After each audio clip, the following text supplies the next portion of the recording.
পশ্চিমবঙ্গ যাত্রা সম্মেলনের উদ্যোগে 20 দিন ব্যাপী যাত্রা উৎসব শুরু হলো।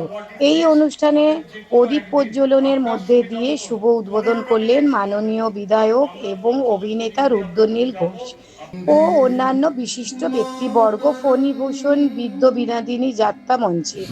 এই অনুষ্ঠানে সকল অতিথিবর্গকে উত্তরীয় ফুলের তোড়া স্মারক দিয়ে সম্বর্ধনা জ্ঞাপন করলেন। উদ্বোধনী যাত্রাপালার নাম সেই হারানো সুর।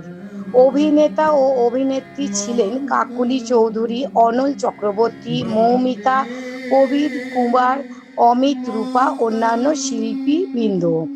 মাননীয় বিধায়ক রুদ্রনীল মহাশয় প্রতিটি শিল্পীকে স্মারক ও ফুলের তোড়া দিয়ে সম্বর্ধনা জ্ঞাপন করলেন। আগামী 18 জুন পর্যন্ত প্রায় 20 দিন এই যাত্রা উৎসব চলবে। ব্যুরো রিপোর্ট, দৈনিক দুরন্ত বাংলা। রুদ্রনীল ঘোষ মহাশয়ের হাতে আমাদের পশ্চিমবঙ্গ যাত্রা সম্মেলনের স্মারক সম্মান তুলে দেওয়ার জন্য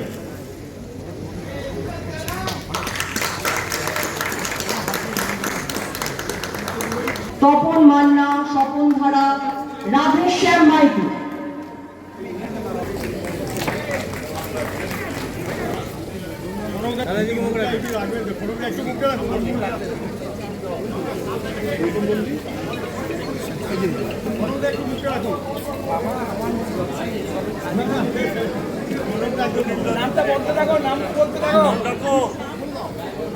শক্তি গুড়িয়া, মঙ্গল মাইতি, পরিতোষ হালদার।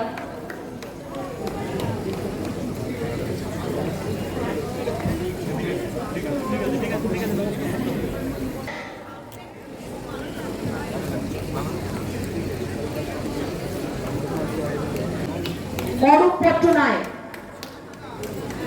Field manager Ratan Maiti.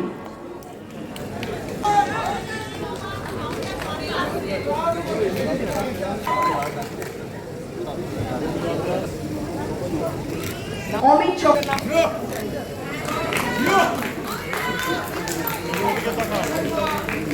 অরুণ ভট্টাচার্য,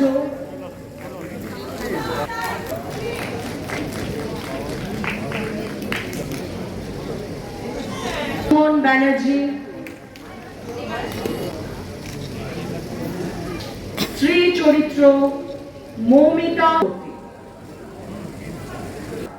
নীলাঞ্জন নন্দী।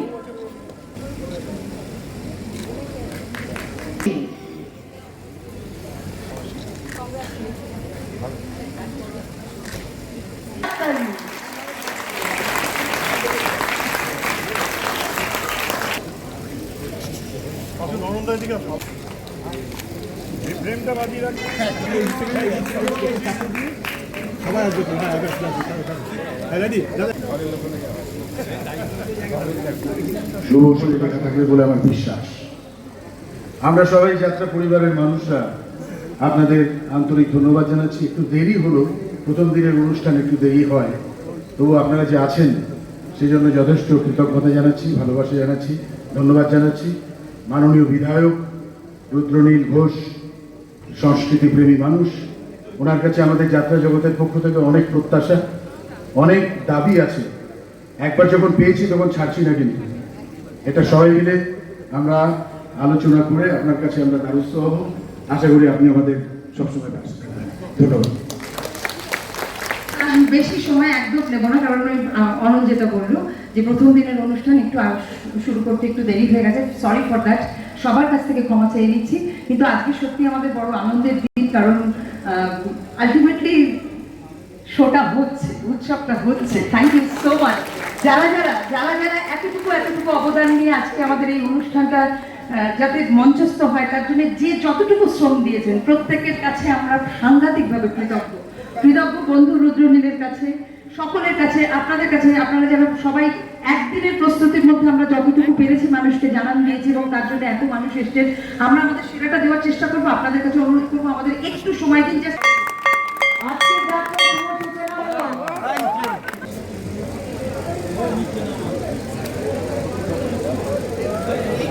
আজকে সুন্দর একটা যাত্রা অনুষ্ঠিত হচ্ছে, সেই বিষয়ে আপনি কি করবেন, কি বার্তা, শুভেচ্ছা বার্তা কি দেবেন? দেখুন, এই যাত্রা সম্মেলন এটা একটা পরম্পরা, এটা নতুন কোনো কিছু নয়।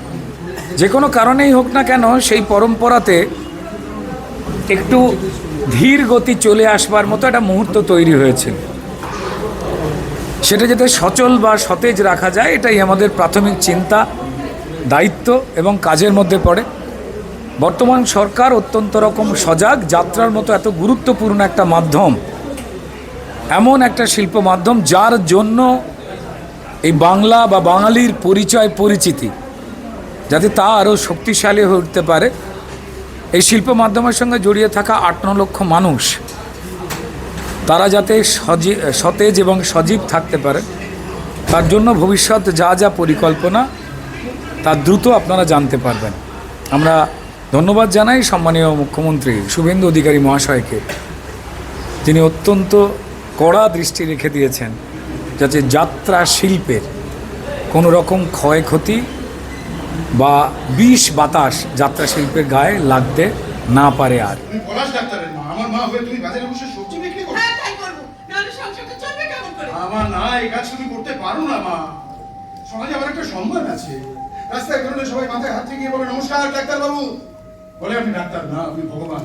বলে আপনার ছোঁয়ায় আমরা সবাই ভালো হয়ে যাই। তুমি জানো মা, শুধু এই সুবুদ্ধিপুর না, দূর দূর গ্রাম থেকে এখন মানুষ আমাকে ফোন করে ডেকে পাঠাচ্ছে। আর আমিও তাদের টাকে ছুটে ছুটে যাই। কত টাকা লাগবে তোমার বলো? সংসার চালানোর জন্য কত টাকা দরকার তোমার বলো? 12,000 মোট 2200 হলো। মুদির দোকানে বাকি পড়েছে 800 টাকা। 2200 আর 800 মোট 3000। আমার নাচের অডিশনের জন্য টাকা লাগবে 500 টাকা। ঠিক আছে, 3000 আর 500 মোট 3.5। চলে যাই, নাচের অডিশন দিতে কলকাতা যাচ্ছিস? হ্যাঁ যাচ্ছি। এখানে পাস করলে মুম্বাই ধামাকায় নাচতে যাবো। মুম্বাই কোনো লাভ হবে না। কোনো লাভ হবে না মানে?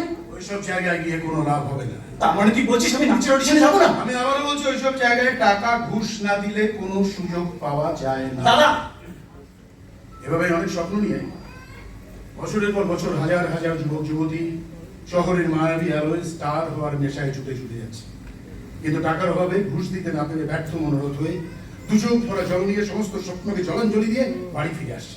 দাদা মাথার উপরে পাখার লাইনটা কেটে দাও না, পলাশ, দক্ষিণের জানলা খুলে দেবে। সবুজ ধানের উপর দিয়ে বয়ে যাওয়া ঠান্ডা হয়, দেখবে তোমার শরীরটাও ঠান্ডা হয়ে গেছে। পলাশ, গ্যাসের উনুনে নামা, মাটির দাওয়ায় বসে কাঠের উনুনে রান্না করে দেবে কলমি শাক সেদ্ধ, পুঁটি মাছের ঝোল। আমি ভালো করে বলতে পারি, শহরের নামি দামি রেস্তোরাঁর বিরিয়ানির থেকে এই খাবার খেয়ে অনেক বেশি তৃপ্তি হয়। দাদা এই তৃপ্তি নিয়ে আমাদের দেশের লক্ষ লক্ষ মানুষ বেঁচে আছে, দুবেলা আখ পেটা খেয়ে বেঁচে আছে, মাথার উপরে ঘরের চাউনির নিচে ঘর করে বেঁচে আছে, রোগে ভুগে বেঁচে আছে, মাটির প্রদীপের আলোয় বাঁচার রাস্তা খুঁজে নিয়ে বেঁচে আছে। আকাশ, আমরা ওদের থেকে অনেক ভালো আছি, অনেক শান্তিতে আছি। আর মা, আমি যতদিন বাঁচবো এভাবেই বাঁচবো।